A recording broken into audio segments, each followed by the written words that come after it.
একদিন এক সিংহ খাবার পরে আরাম করে এক গাছের নিচে বিশ্রাম করছিল। সেই গাছের পাশে এক দুষ্টু ইঁদুর বাস করত। সেই ইঁদুরটি ছিল খুবই বদ। সে সিংহটিকে ঘুমাতে দেখে বেশ মজা পেল, আর সে সিংহটিকে তিরস্কার করে তার সামনে নাচানাচি শুরু করলো। কিন্তু হঠাৎ সিংহের ঘুম ভেঙে গেল। সে ইঁদুরটিকে ব্যঙ্গ করতে দেখে ভীষণ রেগে গেল আর বলল, তোর এত বড় স্পর্ধা যে তুই জঙ্গলের রাজার সামনে বেয়াদবি করছিস, আমি এখনই তোকে খেয়ে ফেলবো। হুজুর, আমার মস্ত বড় ভুল হয়ে গেছে, আমাকে ক্ষমা করুন। আর আমি এত ছোট যে আপনি আমাকে খেলে আপনার পেটই ভরবে না।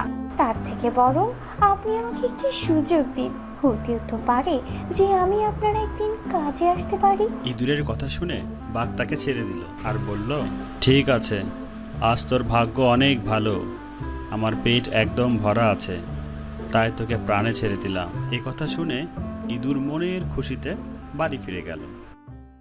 এদিকে একদিন কিছু শিকারী দল বেঁধে বনে প্রবেশ করলো বাঘ শিকারের জন্য একটি ফাঁদ পেতে গেল। দুর্ভাগ্যবশত বাঘও সেই পথ ধরেই হাঁটছিল।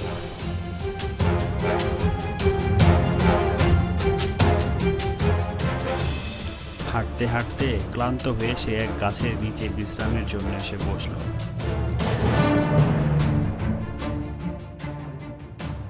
আর অমনি হঠাৎ তার উপর একটি জাল নিক্ষেপ করলো। ফাঁদে আটকে পড়ে সে বাঁচার জন্য জোরে জোরে চিৎকার করতে লাগলো। বাঘের চিৎকার শুনে বনের সব পশু এদিক সেদিক ছোটাছুটি শুরু করতে লাগলো। গর্জন শুনে ইঁদুরও সেখানে চলে গেল। সিংহের বিপদ দেখে ইঁদুর তার কানে কানে গিয়ে ফিস ফিস করে বলল, হুজুর, আপনি শান্ত হন। আপনার চিৎকার শুনে শিকারীরা এইখানে ছুটে আসবে আর আপনাকে ধরে নিয়ে যাবে। আমার প্রতি ভরসা রাখুন, আমি আপনাকে ঠিক মুক্ত করব। এই বলে ইঁদুর তার কাজ শুরু করে দিল। সে তার ছোট ছোট ধারালো দাঁত দিয়ে জালকে কেটে টুকরো টুকরো করে বাঘকে মুক্ত করলো।